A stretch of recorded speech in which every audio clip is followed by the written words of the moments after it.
All I'm going to say is I'm growing my mustache back. This is the 4.1 Inside Star System. It's titled "The Line of Mine." They're going to talk about the event or the sandbox activity because it's not really an event. But look at this, dude. Look at this absolute stud of a man. And all it took was a mustache. The last 4 months have been unlike any in Star Citizen's history, with each one bringing a new patch full of dynamic content, needed bug fixes, and long-awaited quality of life improvements. From December's 4.0, which finally brought our second star system to life, to picking a side in the ongoing fight for Pyro in January's 401, then building up the war chest for the continuing battle against the Frontier Fighters in February's 402 Supply or Die event, it's been one non-stop adventure in Pyro. But none of that shaped the way Pyro looks yet. I know they said that that was going to happen, but it hasn't happened yet. But all of that changes when the story shifts back. Is anybody listening to him, or are we all just looking at his mustache? He looks like a generic father figure. He looks like an 80s father figure on television. That's what he looks like.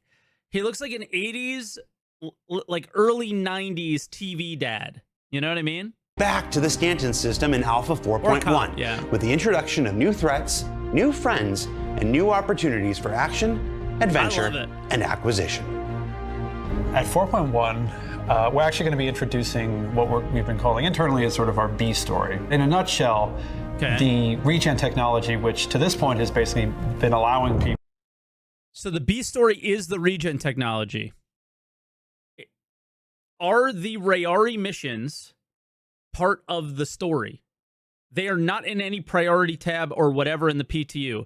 Rayari missions might be a part of the story. Me and PC 101 figured out how to get all the stuff for that yesterday, and I think he's going to make a guide on it. He said, die and get regen back, the technology begins to fail. And that's being referred to as the regen crisis. So it's throwing the Empire into a bit of chaos and confusion because this technology that everybody thought was basically going to conquer death is not as effective as promised. Now for the player, nothing changes. You can just go about your business and it's business as usual. But for the populace, it's an issue. is that not the dumbest part? Like, I really struggle with that story. Nothing bad happens to the player. But, you know, there's a regen crisis. Well, if it doesn't affect me, why the fuck do I care? So at this point, the Imperator is basically I don't get that part. going to start lobbying the Senate to start loosening scientific restrictions on research. Ah, so in case people don't know, and I'm sure you'll hear this from Astropub, but this is my understanding, and it's a very limited understanding of this. We have a new, like, Imperator, like, leader, and she's very scientific focused, like, even okay with, like, AI or whatever, and that's, like, a big no-no in the Star Citizen universe. And a lot of people were asking, like, hey, you know, Addison's been in power for this long, and nothing's really happened. When are you going to tell the stories of, like, what she's going to do? Sounds like that's what, you know, this is a very limited miniature version of, you know, some of the things that our new Imperator wants.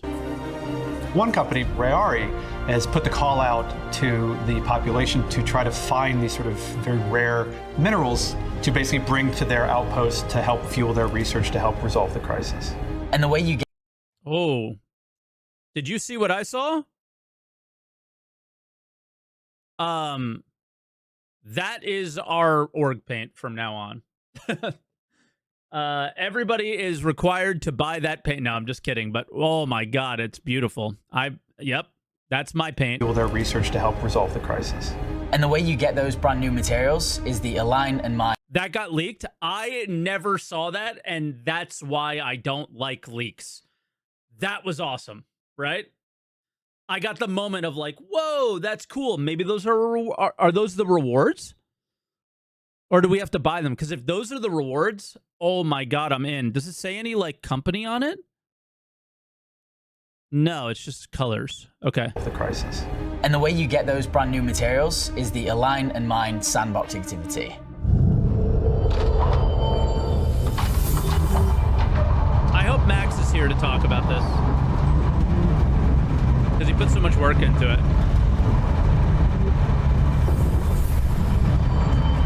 It may actually look like So this. Align and Mine starts with these new facilities that are placed across 2 planets, Daymar and Aberdeen. These are Hathor-owned locations. Hathor is sort of an older company. Basically, they were kind of a mining consortium.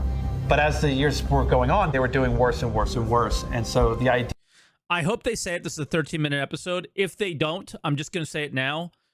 If you're interested in the lore side of this, do yourself a favor and keep an eye out for data pads. They're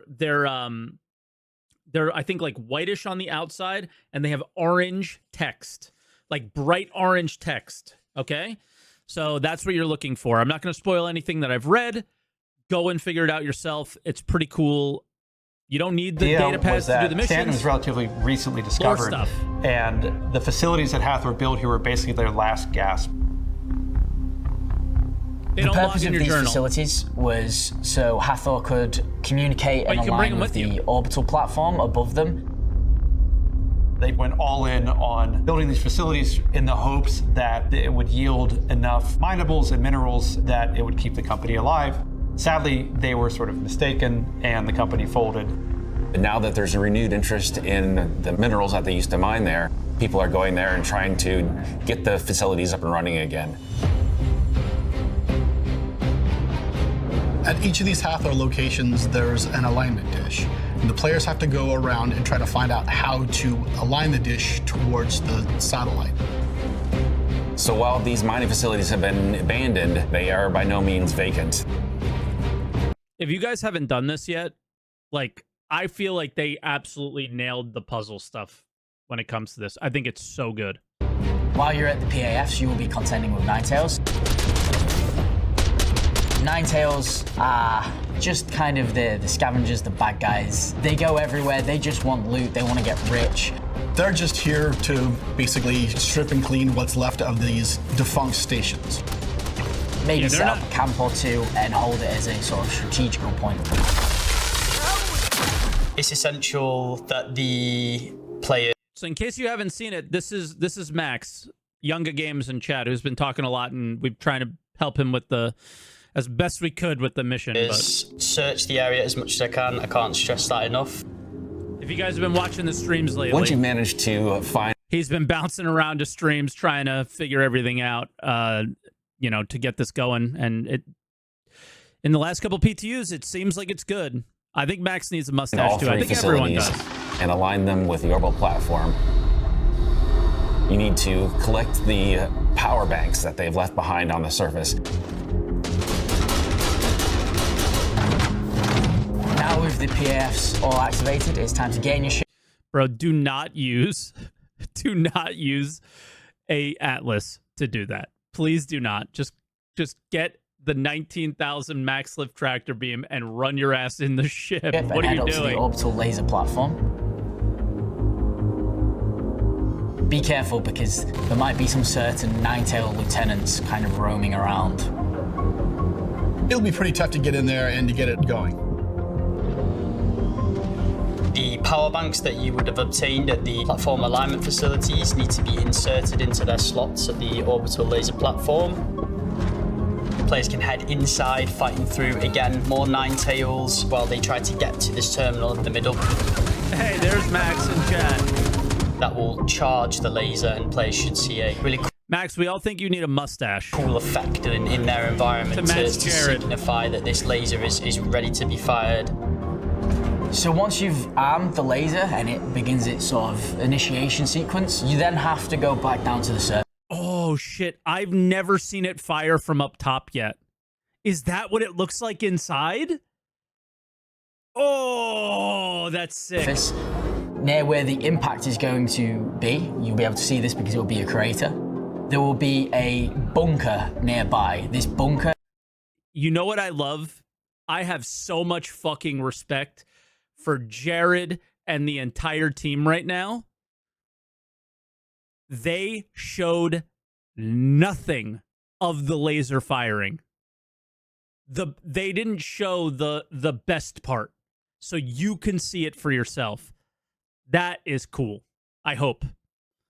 We're only halfway through the video, but they show. Oh no, I think they're going to show it. Never mind. Is where you will. I just forgot. They're going. Okay, you go down to the bunker. This is when you press the button. The laser was starting to fire up top, and I thought they skipped it. And I was like, oh, maybe they don't want to show it so people could see it for themselves. The and I was final gonna be like, stage, yo, which that's is mad firing respect. the laser. Why are you making people go back down to the surface? Well, I mean, down on the surface is where the loot is. Like, that's where the treasure is. That's where you're going to actually get the resources that you came to mine. Keycard accepted. So much. In the end, there's nothing like seeing it for yourself, so it's not that big of a deal. But yeah, I thought that they were going to be like, and you can see it for yourself when you play, but maybe, you know, a lot of players aren't going to get to see this. Better when you're down on the ground, you hit the button, you see this laser just pull, and there's all this shit going everywhere, and you're like, oh my God. It's an impactful moment. Yeah, that's what it looks like. And there's that emotion of awe we want to inspire, and when we was testing it, the emotion is better captured when you're boots on the ground. Yeah. I want to actually see it from the sky. I've seen it on the ground really a couple chaotic. times. Yeah, we haven't even touched on the worms yet.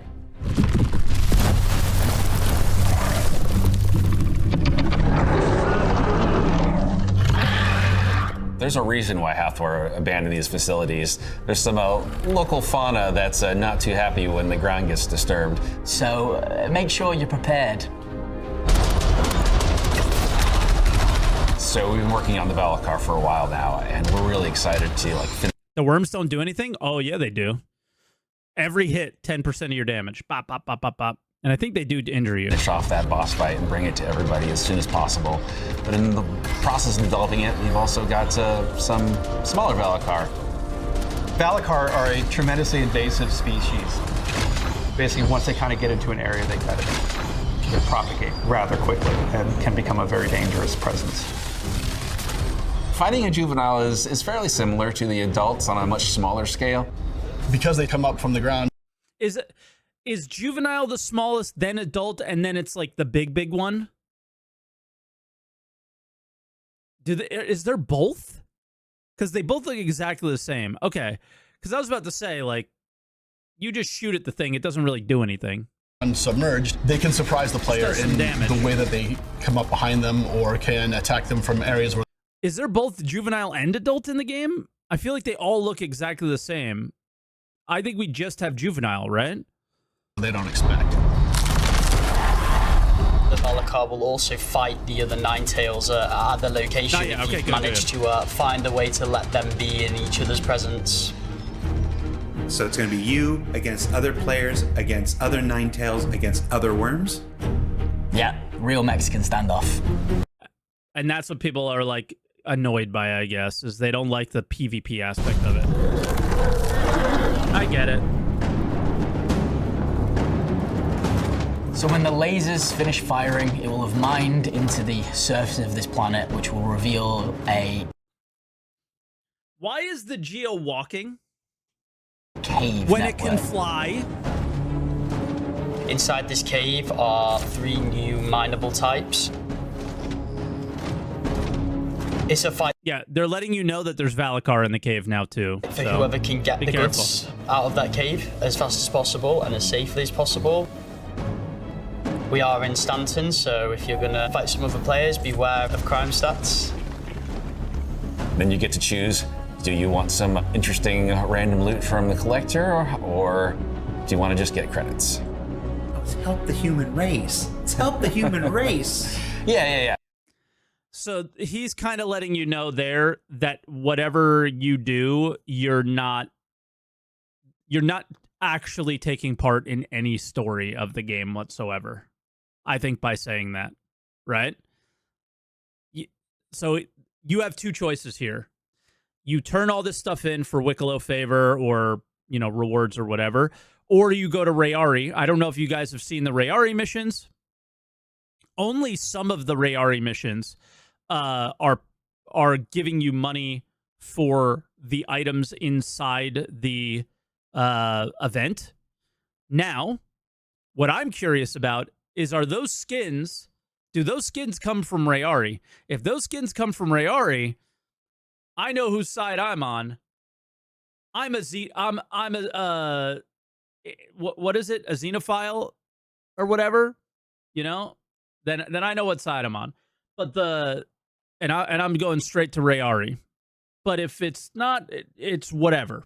So for me, I'm more like, where are the rewards? Where's the, what am I gaining by doing some of this stuff outside of the experience? For me right now, I think the experience is so cool from what I've done so far, and very limited in what I've done so far, that the experience of doing it a few times, like over the course of like the first week that it's live, is enough for me.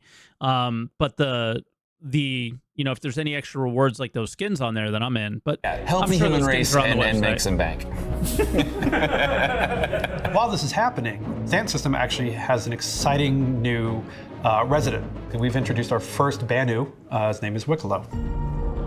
His name's what? Wicklow is also offering a counter mission to the minerals that Rayari is looking for. So if you don't want to sell them off to Rayari to help with the regen crisis, Wicklow is offering some sweet, tasty items in exchange for the same materials. Here you go. Bring chip in. Wicklow recently retired, Banu equivalent of retirement, from a fabrication facility in the Banu Protectorate. He loves people, he loves humans, so he decided to move to human space and set up sort of a fabrication shop / trading site location for players to go visit, and basically he can kind of make you some cool stuff if you bring him what he needs. One of the things with the Banu was they always try to be the least threatening thing in the room. I always equate them to sort of the golden retriever of our aliens. So they're everybody's friend until they're not. Okay. Wicklow's Emporium, there are 3 of them in different areas of Stanton. You'll be able to find these on your star map. This is where Wicklow has set up shop. The unique thing about Wicklow is he'll never pay you any money because he's got a load of shit in his warehouse that he'd rather give you instead. The collector offers everything from armor pieces. This is a very short way of saying, like, you actually have a barter system in Star Citizen now. You could see it right above me, okay? If I give you a if I give him a parallax energy rifle, 10 Jalkium, 5 Karenite, 10 Tundra Copian Horn, and 1 beef burrito, he's going to return me that same parallax energy rifle, but with a new skin on it, right? Things like that is what is going on. Is the patch dropping now? It's probably going to drop today. Yeah. To skins, I don't know, to though. weapons. Really pretty, yes. I don't know why they hinted at that weapon there. That's a little weird, but Solid, yeah. but also Don't forget, there was an ISC about 6 months ago that had melee weapons in it. fun to make. Maybe that's what they're doing And there. other I don't cool know. little surprises. Even space. What the fuck was that? What is that? Oh, it's a box cutter. So that's not a surprise. Even spaceships. Even spaceships, big ones. I'm incredibly excited. It is quite a defining moment for a space game to finally get an alien. Not just an alien, but like barter systems. It's a really big moment. Elliot was in my chat maybe 2-3 weeks ago when this first started happening in the PTU and expressed how big of a deal it was that this isn't just a barter guy. The rewards that you're getting from him are rewards that are given to you through a mission, right?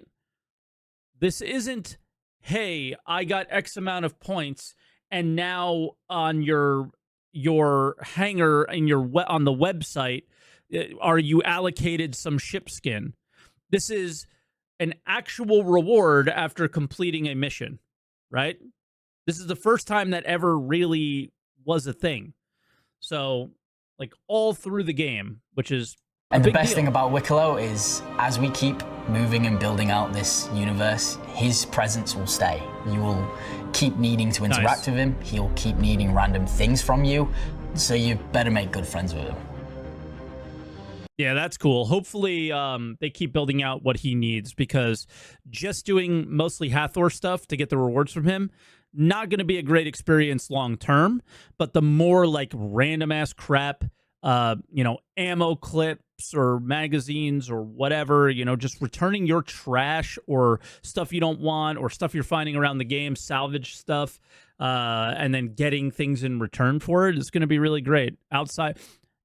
Remember, like on most of the things that I talk about is like I talk about how the CIG economy or the game in Star Citizen is just a mess. People have millions, if not billions, of credits now.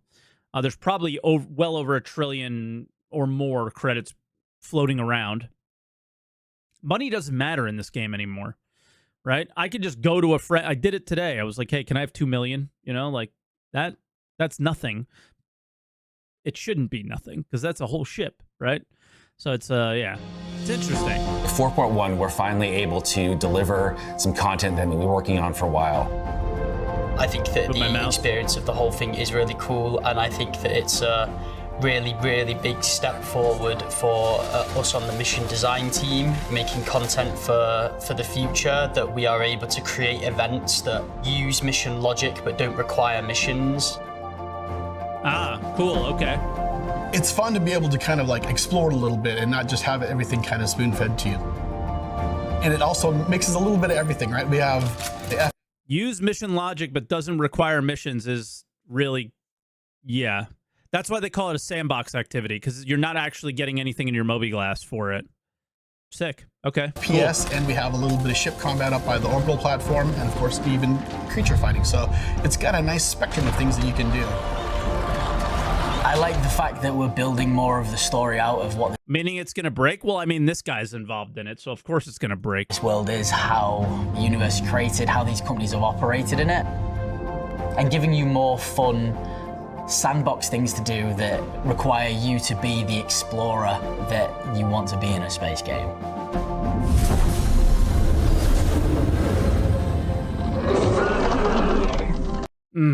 I struggle with what Elliot said at the end there, because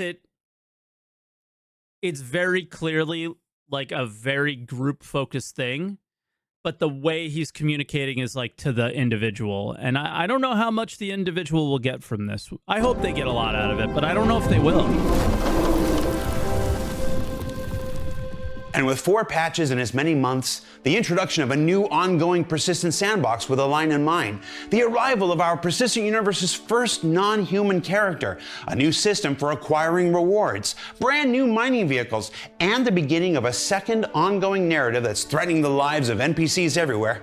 And no, I've seen the post, it's not Death of a Spaceman, not yet, or not soon. We're playing a really long game here. It's an exciting time for Star We know. Citizen, and one that we're all super excited to share with you. So for Inside Star Citizen, I'm Jared Huckabee. As always, thanks for letting us share the people and process of game development with you, and we'll be right back here in just a few weeks with even more looks at the future of our persistent universe. All right. Couple more weeks. I don't know what we're going to see. Hopefully it's oh, hold on. We got more here. Usually there's something not at the end this year. This is the first time. Here we go.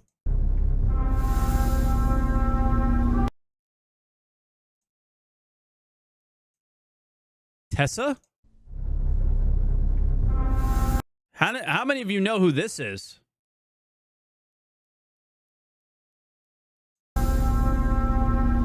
Probably not many.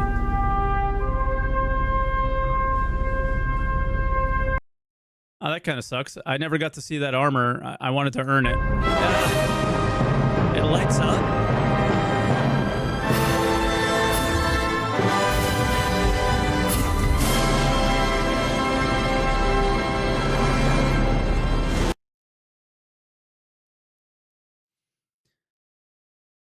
Thank you. April Fool's joke. All right. I was like, oh my God, we don't need another rock. Stop. Okay. Actually fix the rock TS the way you wanted to. They had me there for a second. Yeah, they actually had me. So that was good. I mean, I think this event's going to be super fun. It just is going to be super fun for everyone. And I'm not so sure that's going to be the case. If you're a solo player or you play with like you and your buddy or you and a couple of your buddies, you're going to have to get creative with this one. You're going to have to get creative. You're going to have to sneak up on people in the caves, act natural, maybe get some minables yourself, or you're going to have to maybe get a mantis and pirate people going to Wicklow, or you're going to have to wait until all the big orgs and all the big groups are kind of bored and go from there. We form a line. That's what I'm curious about as well. Towards the end of the PTU, VoIP was working very consistently. Tons of people going, yo, I'm friendly. I got some keys. I'm going to put them in. We got the batteries. We just need one more. And, is there going to be a Hathor conga line? Is there going to be a guy at the edge of the cave saying, all right, you get 10 minutes in the cave, take out what you can, and then the next guy comes in? Maybe. I don't know, but we'll see how people work together. So, yeah, I'm pretty excited for the event. I have my critiques of it for sure, and I hope you guys, I'm seeing this more and more because I had, I have, and still do have such a negative feeling about the direction of the game economically and PvP and, looting wise and risk versus reward. I have a ton of issues with the direction the game is going, right? I need to be able to be critical about certain things without the constant comments about, oh my God, you're so negative. I can't watch your channel anymore. I can say something isn't good and give it a critique and at the same time think it's overall going to be a good experience. I said plenty of positive things about Tier 0 implementation of item recovery. It's really nice when you die to not have to load up your character and everything with all the crap that you would have lost or have to buy things. Of course, all that is good. But what other effects does it have? Along with this mission, right? This mission is really, really cool. But how many members of your community are going to get to experience it through and through? I'm not so sure. I really hope a lot of people do. So, I'm just tired of I feel like there's more negativity towards me than I have towards the game. It's crazy. So, yeah, just chill out and let's all try to find a happy place in this game and have some fun with it. I'm going to try to have some fun. And, we'll see how it goes. Trying to race for that Polaris. We'll see what happens here.